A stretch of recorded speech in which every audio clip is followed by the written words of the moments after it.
Hello everyone, एक बार फिर से आपका स्वागत है हमारे इस चैनल पर। एक बार फिर से आपके लिए लेकर के आए हैं एक और इंटरेस्टिंग और इम्पॉर्टेंट वीडियो, जिसमें आज हम इकोनॉमिक्स से रिलेटेड एक इम्पॉर्टेंट टॉपिक डिस्कस करेंगे, जो कि एग्जाम के पॉइंट ऑफ व्यू से भी इम्पॉर्टेंट है। और साथ ही साथ अगर आप कोई ऐसे एग्जाम दे रहे हैं जैसे यूजीसी नेट के लिए या फिर कोई और चीज़ों के लिए, तो वहाँ पर भी आपके लिए ये टॉपिक इंपॉर्टेंट है। इसमें से एक क्वेश्चन बनना बहुत बहुत ज़्यादा इसके चांसेस होते हैं। तो आज का हमारा टॉपिक है law of diminishing marginal utility, यानी जो आपका मार्जिनल यूटिलिटी कम होता रहता है एक समय सीमा तक जाने के बाद, तो उसका क्या रीज़न है, उसका क्या लॉ है। ये मार्जिनल यूटिलिटी जब गिरता है तो उसका क्या आपका इसके पीछे क्या लॉजिक है, उसके बारे में आज हम डिस्कस करेंगे। तो टॉपिक स्टार्ट करें उससे पहले अगर आपने अभी तक हमारे चैनल को सब्सक्राइब नहीं किया है या फिर आप पहली बार हमारे चैनल पे आ रहे हैं, तो फटाफट हमारे चैनल को सब्सक्राइब कर लीजिए, साथ में बने हुए बेल आइकन को भी प्रेस कर दीजिएगा, ताकि फ्यूचर में हम जितनी भी वीडियोस अपलोड करेंगे उसका नोटिफिकेशन आप तक जो है सबसे पहले पहुंच जाएगा। तो चलिए स्टार्ट करते हैं। हम ऑलरेडी मार्जिनल यूटिलिटी और टोटल यूटिलिटी के बारे में जान चुके हैं, उसका पूरा रिलेशनशिप हम यहाँ पे डिस्कस कर चुके हैं। अगर आपने नहीं देखा है वीडियो तो प्लीज़ जाकर के प्रीवियस वीडियोज़ में आप देख सकते हैं। वहाँ पर हमने प्रॉपर तरीके से एक्सप्लेन किया है कि टोटल यूटिलिटी और मार्जिनल यूटिलिटी में क्या जो है रिलेशनशिप होता है।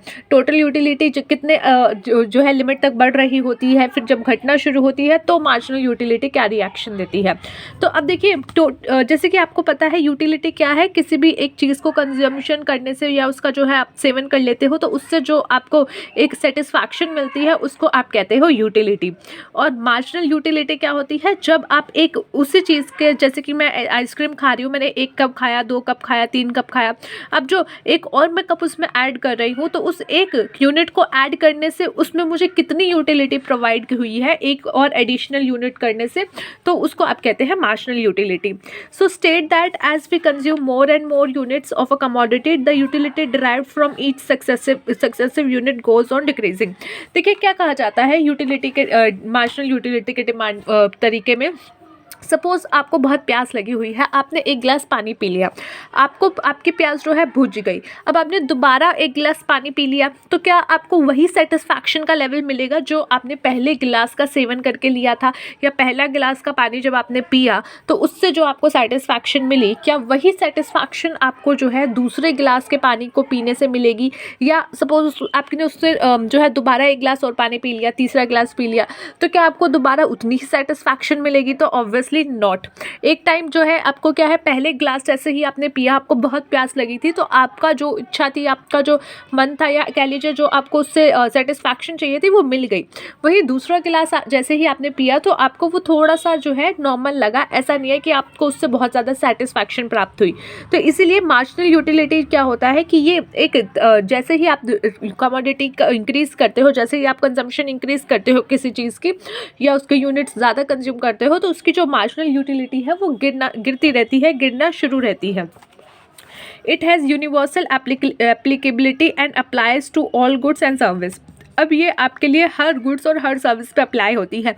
मान लो आप कहते हो कि आपको पिज़्ज़ा बहुत पसंद है, आपको एक पिज़्ज़ा मिला, आपने खाया, आपको दोबारा जो है एक और पिज़्ज़ा मिला, तो जो आपको सेटिस्फैक्शन पहले पिज़्ज़ा को खाने से मिली थी, वही आपको सेटिस्फैक्शन दूसरे पिज़्ज़ा के खाने से नहीं मिलेगी। सपोज़ आपको पिज़्ज़ा बहुत पसंद है, आपको बार बार वही चीज़ खानी पड़ रही है, एक ही टाइम पे जो है आपको बार बार उसके यूनिट्स मिलते जा रहे हैं, आप खा रहे हो, तो क्या लगता है कि आप उसको आराम से खा लोगे, आपको सेटिस्फैक्शन मिल जाएगी? नहीं। तो इसकी जो एप्लीकेबिलिटी है वो यूनिवर्सल है, हर जगह पे है, और हर गुड्स एंड सर्विस पे जो है अप्लाई होती है। चाहे वो आपका फेवरेट गुड हो, आपको लगता है कि नहीं यार मुझे आइसक्रीम बहुत पसंद है, या मुझे पिज़्ज़ा बहुत पसंद है, या मुझे मैगी बहुत पसंद है, तो ऐसा नहीं है कि आपको जो है जो चीज़ बहुत पसंद है उस पर ये एप्लीकेबल नहीं होगा रूल। ये रूल हर जगह, हर सर्विस और गुड्स पे एप्लीकेबल होगा। Given by a German economist H Gossen. और ये जो लॉ है किसने दिया है? एक जर्मन के इकोनॉमिस्ट ने, जो उनका नाम था एच जॉसन। और इसीलिए इस मार्जिनल यूटिलिटी का जो ये लॉ है ऑफ डिमिनिशिंग मार्जिनल यूटिलिटी, इसको एक और नाम से जाना जाता है, और वो नाम है जॉसन्स फर्स्ट लॉ ऑफ कंजम्पशन। क्यों? क्योंकि ये इनका नाम था एच जॉसन, तो इसी के नाम से जो है इसका दूसरा नाम पड़ा Gossen's first law of consumption. Now let's have an example here. यहाँ पे जो है कुछ यूनिट्स हैं ऑफ आइसक्रीम या कोई भी प्रोडक्ट आप ले सकते हैं। यहाँ से उससे मिलने वाली टोटल यूटिलिटी एंड यहाँ पे मार्जिनल यूटिलिटी। टोटल यूटिलिटी क्या होती है कि जितना आपने कंजम्पशन किया है उससे आपको कितनी यूटिलिटी प्रोवाइड हुई है। सपोज फर्स्ट यूनिट से आपको जो है टोटल यूटिलिटी मिली 20, 2 यूनिट आपने जो है उसका कंजम्पशन किया, खाए, तो जितनी भी टोटल यूटिलिटी आपको इन सारे प्रोडक्ट से मिली वो कितनी हुई 36। तो ऐसे ही कर करके यहाँ पे जो है टोटल यूटिलिटी लिखी हुई है। अब मार्जिनल यूटिलिटी आप कैसे निकालते हो कि जो एक एक्स्ट्रा यूनिट आपने ऐड किया है उस एक्स्ट्रा यूनिट से आपको कितना मिला है। तो यहाँ पे 20 जो है यहाँ पे एक आइसक्रीम खाने से आपको 20 यूटिलिटी मिल रही थी, तो यानी आपकी मार्जिनल यूटिलिटी कितनी है 20।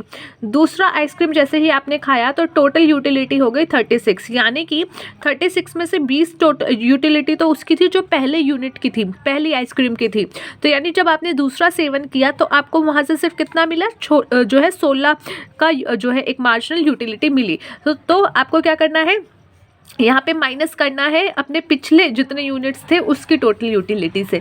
तो तीसरी जैसे ही आपने आइसक्रीम खाई आपको 46 की टोटल यूटिलिटी मिली, जिसमें से 36 तो कौन सी थी, पुरानी वाली थी। 36 कौन सी थी, पुरानी वाली थी।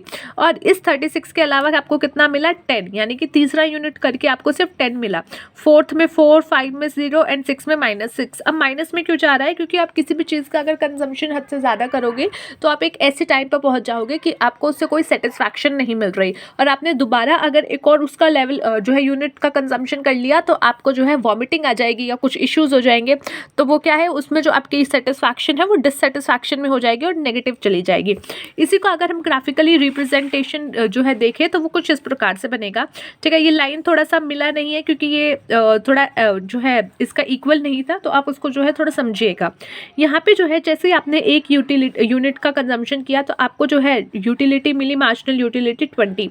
वहीं दूसरे यूनिट से आपको मिला 16। ठीक है, दूसरे यूनिट से आपको मिला 16, तीसरे से आपको मिला 10, तीसरे से आपको मिला 10, चौथे से आपको मिला है 4, चौथे यूनिट पे आपको मिला 4, फिफ्थ पे 0 एंड सिक्स पे it is in minus which is -6।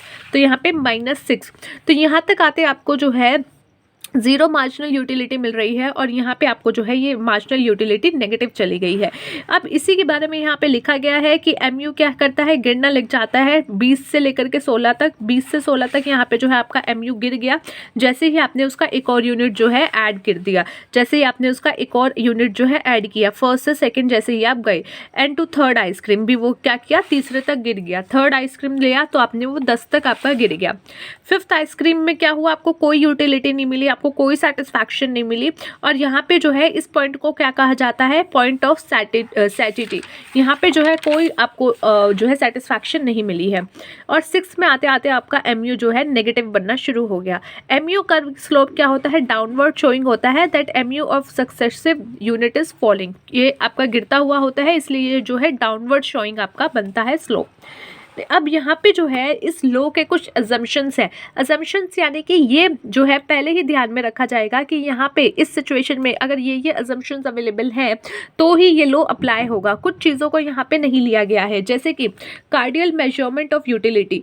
ये अज्यूम किया जाता है कि जो यूटिलिटी है वो मेजर की जा सकती है। एक जो पर्सन उसका कंजम्पशन कर रहा है उसको जो सेटिस्फैक्शन मिली है वो उसको नंबर्स में, इन टर्म्स में दिखा सकता है। ये यहाँ पे अज्यूम किया गया है। दूसरा है मॉनेटरी मेजरमेंट ऑफ यूटिलिटी, कि आपको जो यूटिलिटी मिल रही है, जो मेजर आप कर रहे हो, वो मॉनेटरी टर्म्स में भी आप मेजर कर सकते हो। ये यहाँ पे दूसरा अजम्पशन है। तीसरा अजम्पशन है कि कंजम्पशन ऑफ रीजनेबल क्वांटिटी, कि reasonable quantity of the commodity is consumed. ऐसा नहीं है कि आप पानी की जो है 1 चम्मच की क्वांटिटी ले रहे हो या 2 चम्मच की, नहीं। पानी का जब आप पीते हैं तो 1 ग्लास लेते हैं तो उसकी जो क्वांटिटी क्या होती है, 1 ग्लास। तो यहाँ पे भी जो है क्वांटिटी रीजनेबल होगी। ऐसा नहीं आप 1 चम्मच पी रहे हो, दूसरा पी रहे हो, तीसरा पी रहे हो और आप कह रहे हो कि नहीं मुझे तो 12वें चम्मच पे जाकर के जो है मैक्सिमम यूटिलिटी मिली है, मैक्सिमम मार्जिनल यूटिलिटी मिली है। तो ये नहीं होगा। यहाँ पे क्वांटिटी जो है वो रीजनेबल्स ली जाती हैं। कंटिन्यू कंजम्पशन, ऐसा नहीं है कि एक पिज़्ज़ा आप आज खा रहे हो, एक कल खा रहे हो, एक परसों खा रहे हो और आप ये कह रहे हो कि मुझे तो हर बार में जो है मार्जिनल यूटिलिटी सेम मिली है। ऐसा नहीं है। जब यहाँ पे कंजम्पशन की बात हो रही है तो यानी कि वो कंटिन्यूसली कंजम्पशन हो रहा है। अभी खाया, जैसे ही खत्म हुआ दूसरा खाया, दूसरा जैसे ही खत्म हुआ तीसरा खा लिया। तो ये जो कंजम्पशन हो रहा है वो कंटिन्यूटी में हो रहा है। उसका जो है कंटिन्यू जो है प्रोसेस आप खा रहे हो, जो है कर रहे हो।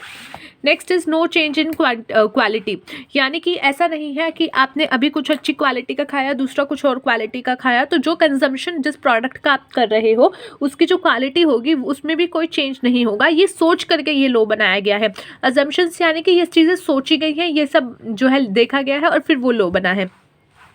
रैशनल कंज्यूमर, जो कंज्यूमर है वो रैशनल है, ऐसा नहीं है कि उसको जो है उसने पहले से सोच लिया कि नहीं मुझे ये करना है वो करना है, वो रैशनल है।